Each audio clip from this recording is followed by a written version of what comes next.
La grabación empieza con interferencias y una voz en radio de corto alcance.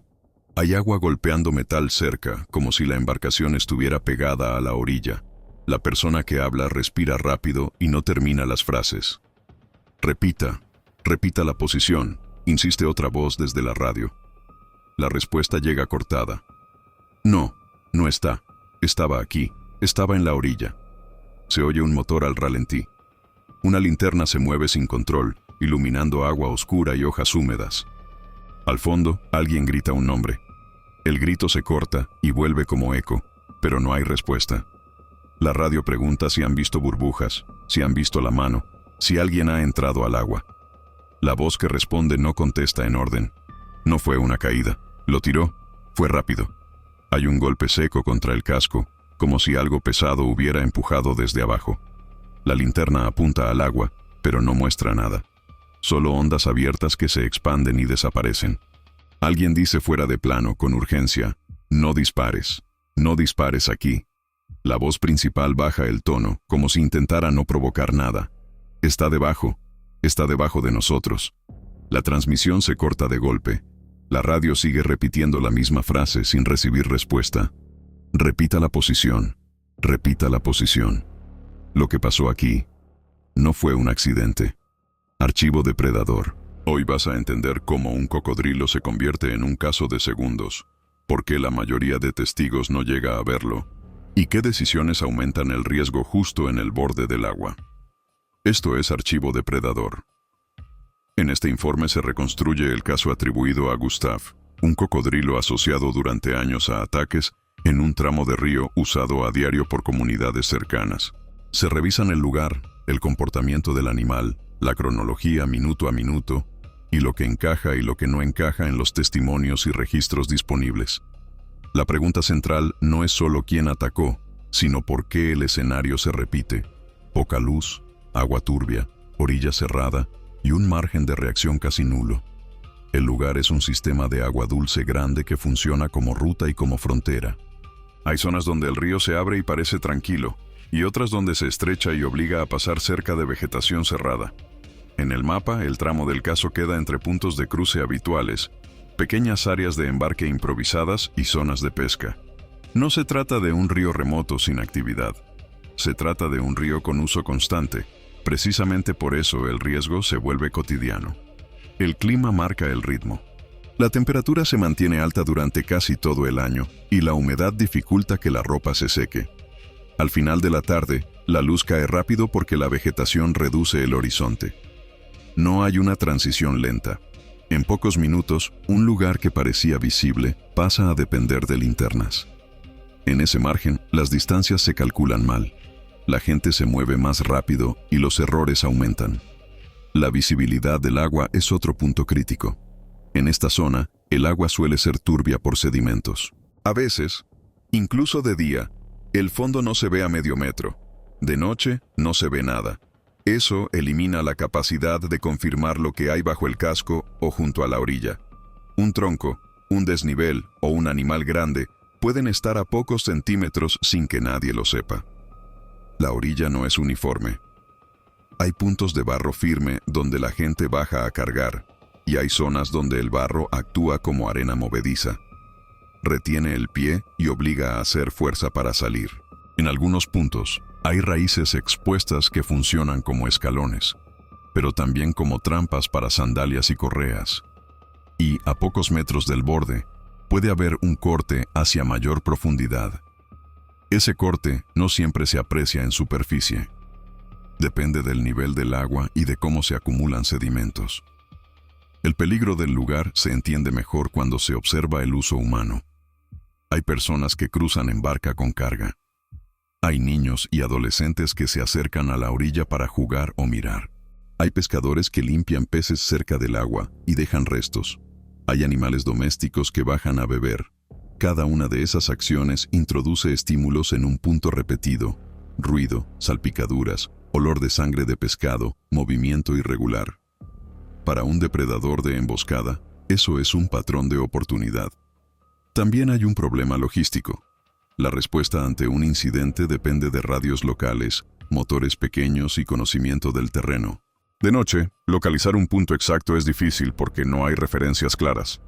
2 árboles parecidos, 2 entradas de barro parecidas y una orilla que cambia con el nivel del agua hacen que una búsqueda se convierta en ensayo y error. Si alguien desaparece en el agua, la ventana de rescate es corta.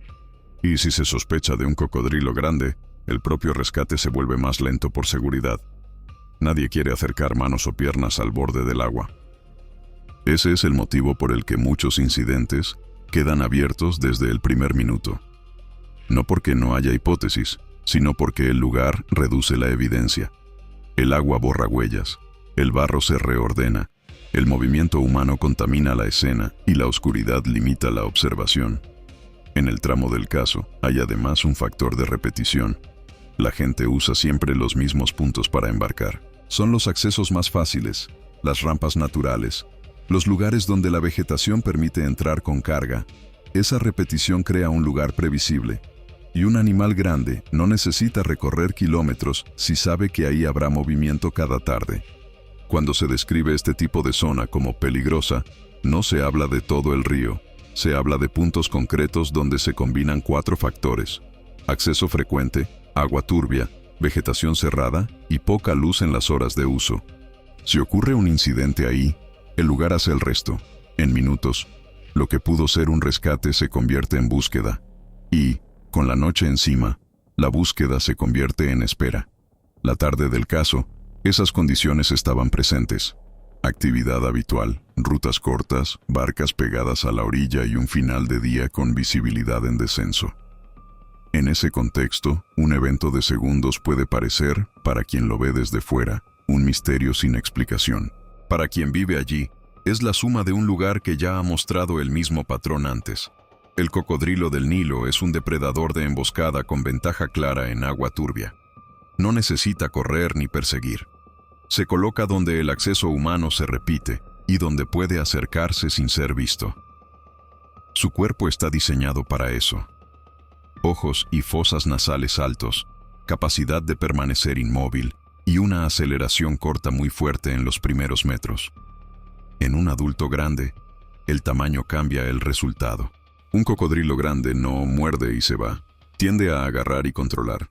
El primer contacto busca 2 cosas: sujetar y llevar al agua profunda. Si la víctima está en el borde, inclinada o de pie, el centro de gravedad juega en contra. No hace falta que el animal arrastre metros. Basta con un tirón hacia abajo en el ángulo correcto para que la persona pierda apoyo. La mayoría de ataques que se reportan no incluyen una visión clara del animal. Eso es normal en este tipo de depredador. El ataque ocurre en condiciones de baja visibilidad y en segundos. Los testigos suelen describir sonido, golpe, agua moviéndose y desaparición. El cerebro rellena el resto con la idea que ya tiene: cocodrilo. Por eso, en reconstrucciones documentales, se separa lo que se vio de lo que se interpretó. Y aún así, el patrón básico se repite en múltiples casos. El comportamiento territorial también importa. Un cocodrilo puede usar el mismo tramo si encuentra comida y poca interferencia. La comida no es solo una presa grande. Son peces, restos de pesca, animales que beben y cualquier oportunidad. Cuando hay actividad humana constante, la frontera entre temer al humano y aprovechar al humano se vuelve difusa. No se trata de que el animal aprenda a cazar personas como norma. Se trata de que el animal se acostumbre a que el borde del agua es un punto de estímulo y de oportunidad, y que el riesgo de acercarse no siempre tiene castigo. Los horarios vuelven a aparecer. El amanecer y el atardecer concentran movimiento de fauna y de personas. Son las horas de pesca, de cruce y de vuelta a casa. Son también las horas en que el cocodrilo puede acercarse con más confianza porque la luz baja oculta su silueta. De noche, la ventaja es total. Una linterna solo muestra lo que ilumina. El resto es negro. Y en agua turbia, incluso la linterna es limitada. Las señales de presencia existen. Huellas grandes en el barro con uñas marcadas. Deslizamientos lisos como si algo pesado hubiera entrado o salido. Vegetación aplastada. Y en ocasiones restos de presas. El problema es que en zonas de uso humano, esas señales se mezclan con el ruido. Pisadas, marcas de barcas, surcos de remos, basura, huellas de animales domésticos. La escena se contamina por rutina. Lo que en un lugar aislado sería una pista clara, aquí se diluye. Cuando se habla de Gustav, se habla de un individuo concreto, pero el punto clave para el guión no es el mito. Es lo que hace que ese tipo de caso sea posible. A Gustav se le atribuyen tamaño inusual, agresividad y un historial de ataques. También se repite la idea de que sobrevivió a intentos de abatimiento, incluyendo disparos y explosivos. No hay un expediente único y completo que confirme cada detalle. Lo que sí aparece en fuentes distintas es una coincidencia. Se le asocia repetidamente a la misma área y a incidentes con patrones similares. Eso crea un efecto secundario importante. El lugar entra en estado de alerta permanente. La gente empieza a interpretar golpes en el agua como señales, y al mismo tiempo, la gente sigue cruzando porque lo necesita. Esa mezcla genera decisiones rápidas y a veces malas. Acelerar cerca de la orilla, navegar demasiado pegado a la vegetación para recortar, bajar del barco en puntos improvisados para ahorrar tiempo, o mantenerse de pie para equilibrar carga en lugar de sentarse. Pero en aquel periodo, algo cambió. Durante días hubo más ruido y más movimiento en el tramo. Se reportó más pesca y más traslados al atardecer. También se reportó agua más turbia en zonas cercanas a la orilla, lo que reduce aún más la capacidad de detectar una silueta bajo la superficie. En paralelo, circulaban relatos de incidentes recientes. Algunos eran vagos, otros concretos, pero todos añadían presión. Se vio un lomo grande, hubo un golpe cerca del embarcadero, faltó un animal doméstico.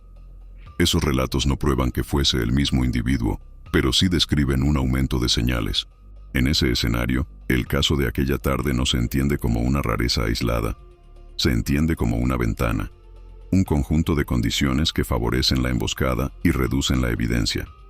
Y, sobre todo, un conjunto de decisiones humanas típicas en un cruce rutinario. Ir deprisa, ir cargado, ir cerca de la orilla y bajar la guardia justo cuando cae la luz. A las 16:58, la barca queda preparada en una entrada de barro usada como punto de cruce.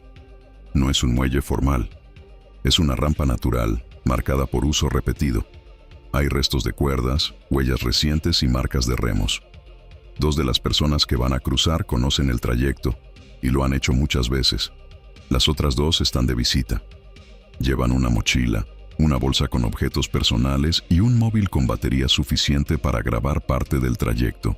A las 17:07 se inicia el cruce. El motor es pequeño y el avance es estable. La barca se mantiene inicialmente a una distancia media de la orilla. El objetivo es cruzar rápido antes de que caiga la luz. En el primer tramo no ocurre nada anormal. Se oye conversación normal y el sonido constante del motor. El agua ya está turbia, pero la superficie parece calma. A las 17:18, el conductor ajusta la ruta hacia un lado para evitar una zona donde el viento y la corriente suelen empujar la embarcación. La decisión acerca la barca a vegetación cerrada. No se percibe como peligro inmediato porque es una maniobra habitual.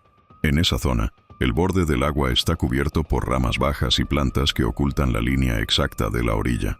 A simple vista parece seguro, porque el agua está quieta, pero esa quietud no significa ausencia de animal. A las 17:25, una de las bolsas se desplaza por el movimiento del casco.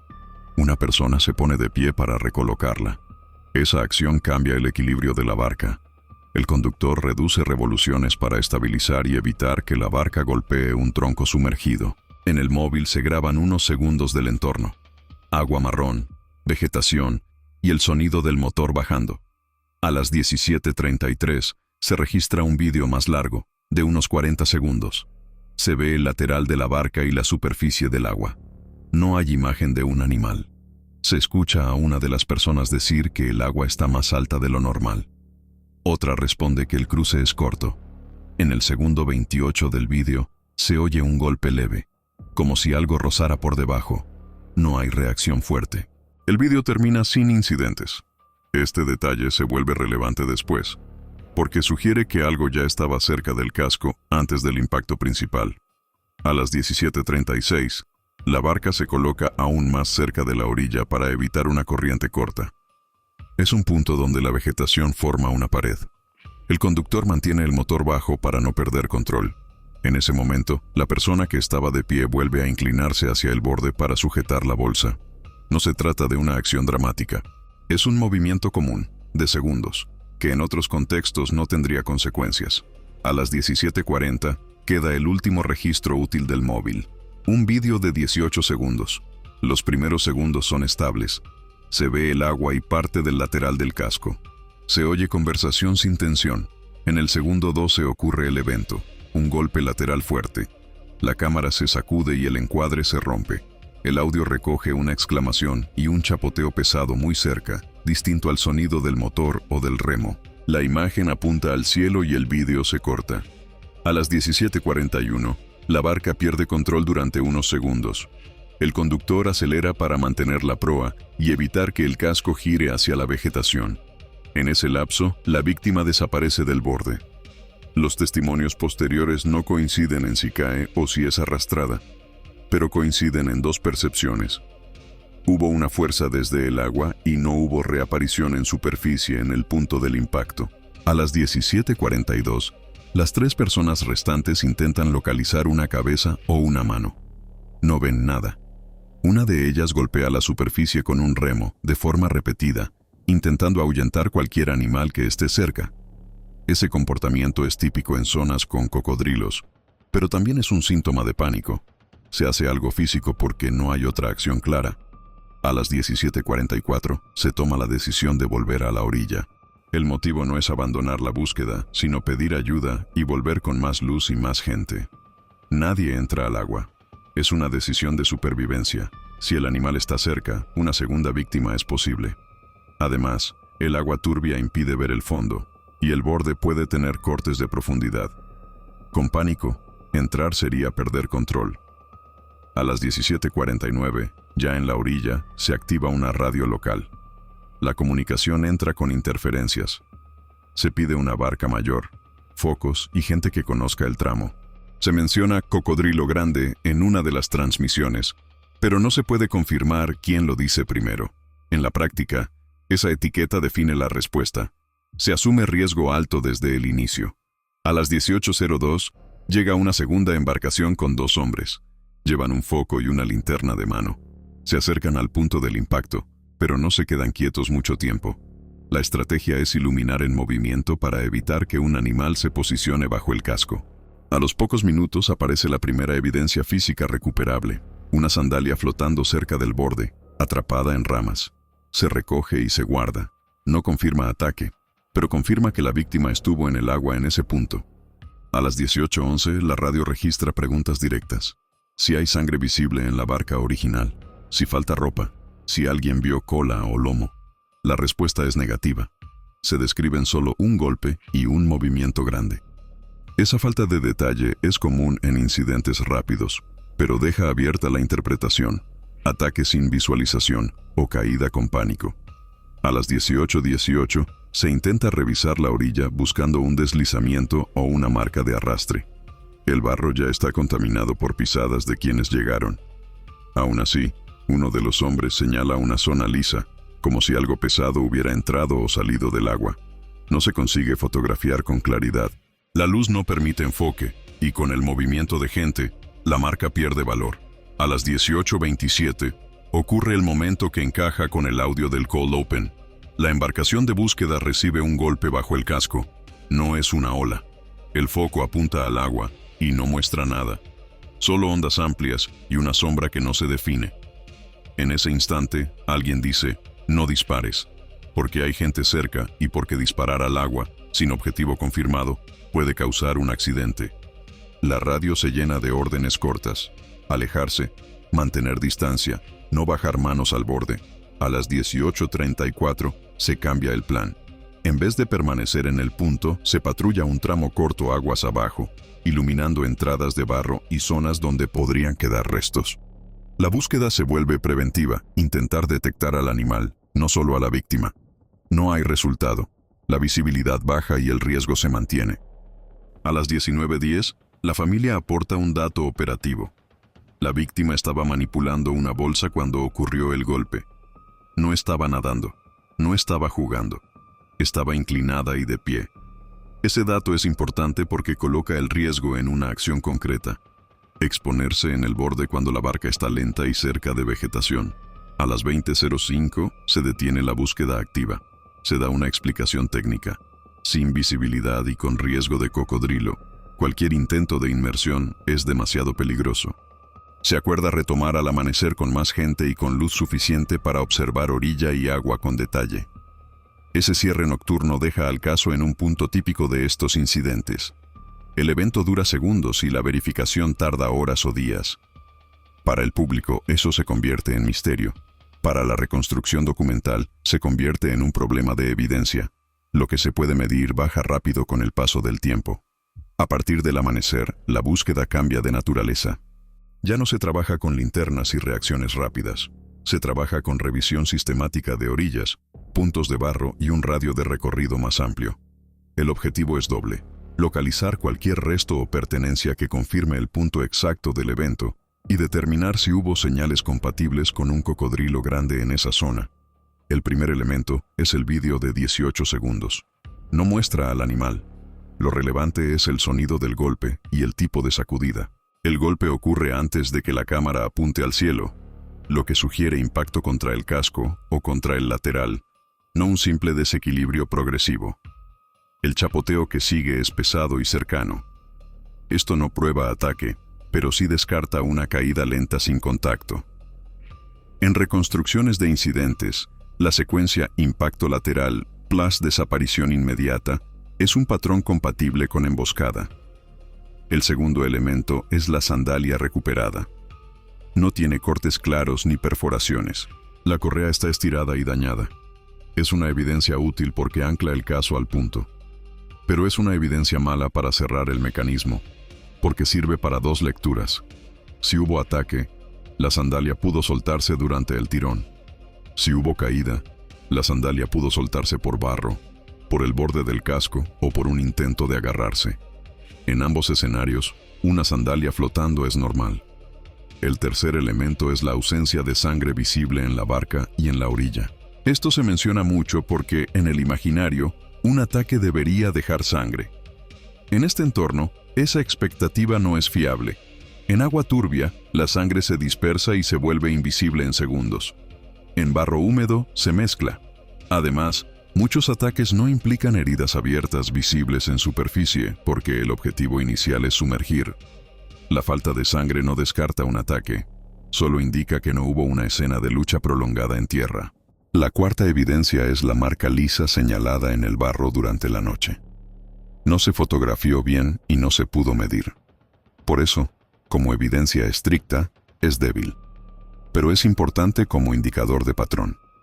Cuando un cocodrilo grande se desplaza desde la orilla, suele dejar un deslizamiento ancho. El problema es que ese tipo de marca también puede producirse por una barca arrastrada, por un tronco movido o incluso por varias personas resbalando en el mismo punto. Sin medición inmediata, su valor baja. Aparece aquí la primera contradicción clara. El relato central habla de un tirón y de una desaparición inmediata, pero no hay confirmación visual del animal en el momento del evento. Esto no es raro. En incidentes con cocodrilos, el testigo suele ver agua moviéndose y no ver al animal. Aún así, a nivel de reconstrucción, obliga a separar hecho de interpretación. Hecho, golpe lateral. Hecho, desaparición. Interpretación, fue un cocodrilo. La segunda contradicción es la del obstáculo sumergido. En el tramo descrito hay troncos y cortes de profundidad. Eso abre una hipótesis alternativa: impacto contra obstáculo y caída con sumersión. Si el golpe fuese contra un tronco, el sonido podría ser similar. Pero hay un problema. El impacto contra obstáculo suele producir una sacudida con continuidad, como roce prolongado o frenada. En el audio se describe un golpe único y brusco. No lo elimina, pero lo hace menos probable. La tercera contradicción es la reacción de los ocupantes. Tras el golpe, no se reporta reaparición de la víctima en superficie, ni intento visible de agarrarse al casco. En caídas por desequilibrio, incluso con pánico, suele haber un momento breve de reaparición o un sonido de respiración fuerte. Aquí la percepción es: se fue hacia abajo. Ese detalle es coherente con un arrastre. También puede ocurrir si la persona cae en un corte de profundidad y entra en pánico, pero es menos común en una caída a pocos metros del borde. La cuarta contradicción es logística. El punto del evento se contamina en minutos por la llegada de gente. Eso destruye pistas. Es normal en lugares sin protocolo formal, pero limita cualquier lectura posterior. Si había una huella grande, un deslizamiento limpio o una marca de cola, pudo quedar tapado por pisadas. Ese es el tipo de detalle que hace que muchos casos se vuelvan imposibles de cerrar. La quinta contradicción es que el caso se asocia a un individuo concreto, Gustav, pero el río no tiene un solo cocodrilo. Incluso si se confirma ataque, atribuirlo a un individuo requiere algo más: una marca, una foto, una medición, una cicatriz reconocible. En este caso, no existe esa confirmación. Lo que existe es la asociación por zona y por patrón. En términos documentales, eso significa que el nombre Gustav funciona como etiqueta pública, no como prueba. Con todo esto, las preguntas clave quedan formuladas de forma directa. Si fue ataque, ¿por qué no hay visualización del animal en superficie ni una señal física clara en orilla? Si fue caída, ¿qué explica el golpe lateral y la desaparición sin reaparición? Y si se trató de un cocodrilo, ¿por qué el golpe bajo el casco ocurrió durante la búsqueda, como si el animal siguiera en la zona?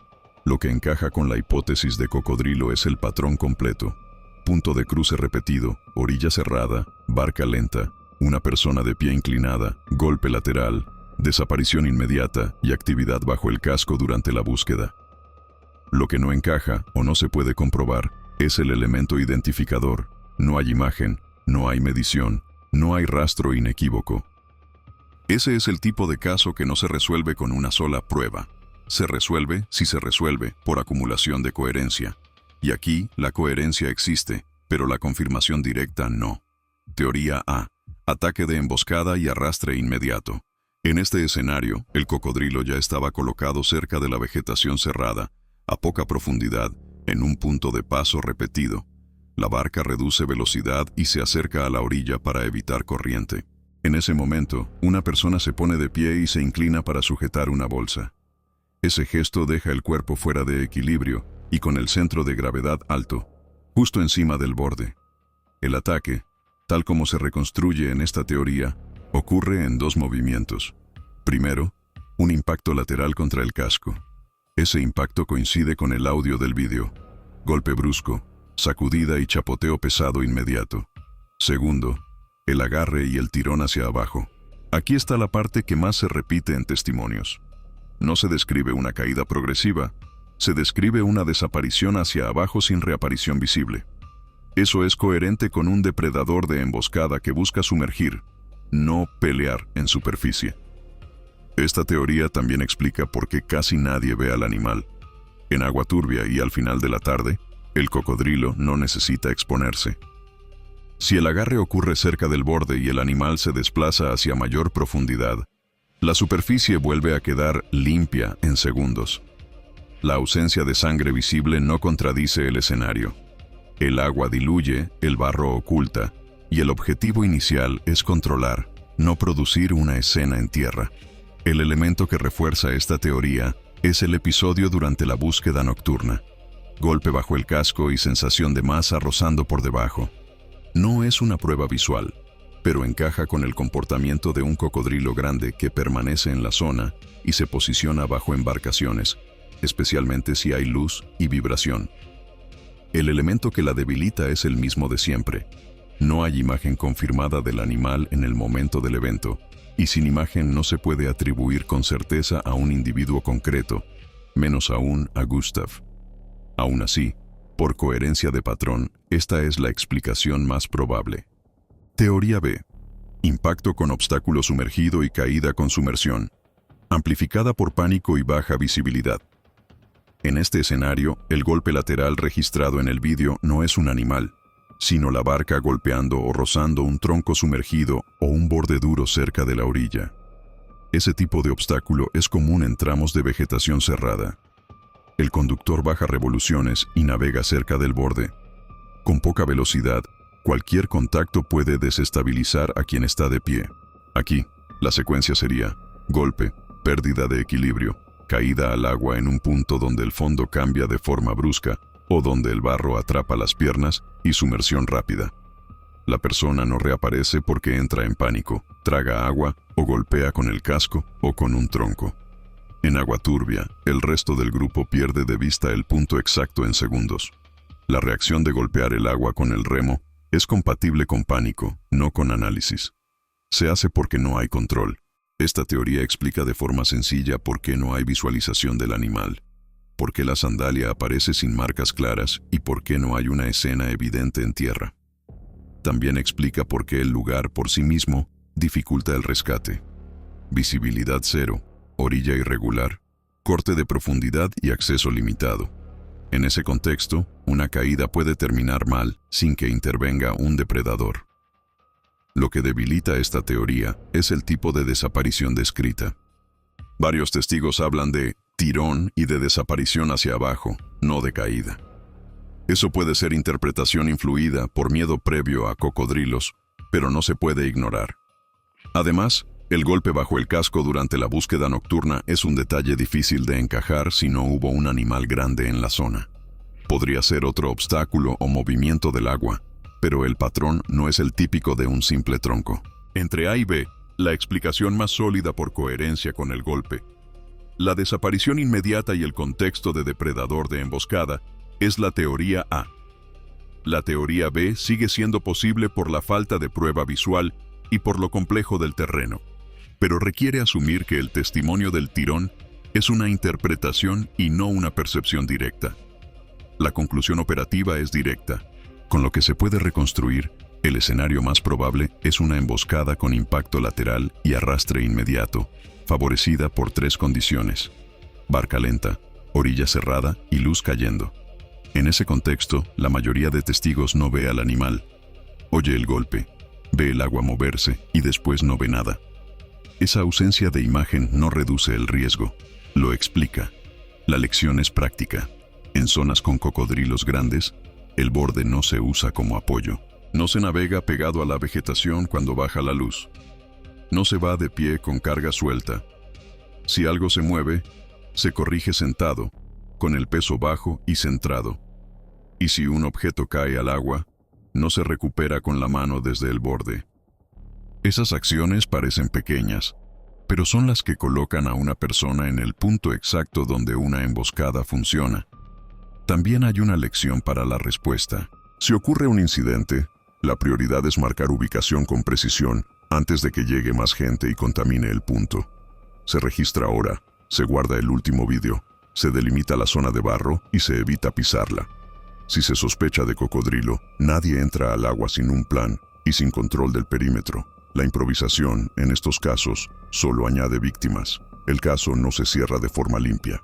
Días después, se reportaron marcas recientes en un banco de barro cerca del punto del impacto. Un deslizamiento ancho hacia el agua y vegetación aplastada. No se pudo confirmar cuándo se hicieron ni si estaban relacionadas. Semanas después, volvió a circular el mismo detalle en relatos distintos. Un cocodrilo grande visto al anochecer en ese tramo, con una cicatriz visible en el lomo. Para algunos era la señal de que seguía allí. Para otros, era una historia más en un lugar donde el miedo se transmite rápido. No hay confirmación final. Y lo más extraño es que, desde entonces, los relatos que llegan desde esa zona repiten el mismo patrón en la misma franja horaria. Golpe, tirón y silencio. Siempre cerca de la orilla. Siempre cuando la luz cae. Comenta Animais si quieres la parte 2 u otro archivo del mismo depredador. Suscríbete para no perder los próximos archivos.